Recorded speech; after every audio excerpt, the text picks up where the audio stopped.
has Allah created other beings? Or are we the only creation of Allah? That is the question.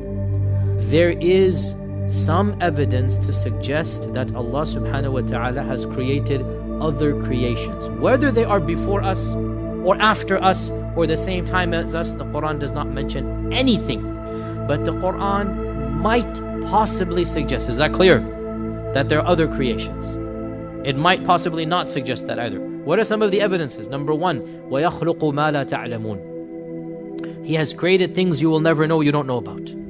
So you will never know, which means this is not something you can see. وَيَخْلُقُ مَا لَا تَعْلَمُونَ. He has created things you don't know about.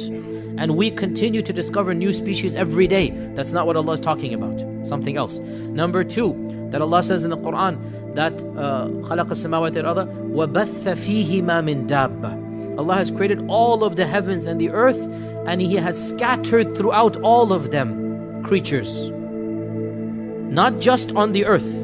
The samawat, and the samawat, as we talked about in Surah Yusuf and in the tafsir, the samawat is not just our heavens, it is beyond our heavens. And Allah says He has scattered creatures in all of them, and if He wants to, He can gather all of them up at once, or He can gather the two of them together. Now you can understand this verse to mean the Day of Judgment, which is the majority interpretation, or you can understand it to mean Allah has created all different creatures, and if He wanted to, He could cause them to meet. Both are linguistically possible. Surah Isra, where Allah subhanahu wa ta'ala says, وَلَقَدْ كَرَّمْنَا بَنِي آدَمَ وَحَمَلْنَاهُمْ فِي الْبَرِّ وَالْبَحْرِ وَرَزَقْنَاهُمْ مِنَ الطَّيِّبَاتِ وَفَضَّلْنَاهُمْ عَلَى كَثِيرٍ مِّمَّنْ خَلَقْنَا تَفْضِيلًا. We have honored the children of Adam, and we have carried them in the land and in the seas, in our times we add in the airs, and we have given them many things, and we have preferred them, humans, over many other things that we have created. Which means we have preferred some over them as well. Do you understand? وَفَضَّلْنَاهُمْ عَلَى كَثِيرٍ. We occupy a high rank according to this verse, but not the highest. Now, in the world that we inhabit, who is at the top of the pyramid?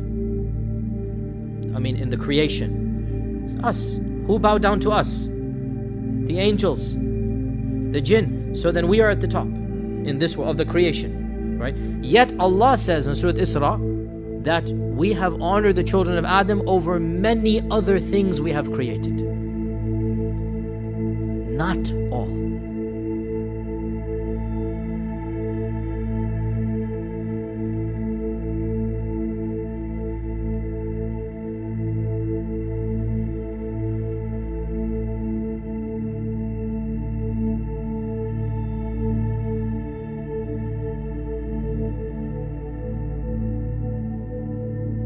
أخرج منها ماءها ومرعاها والجبال أرساها متاعا لكم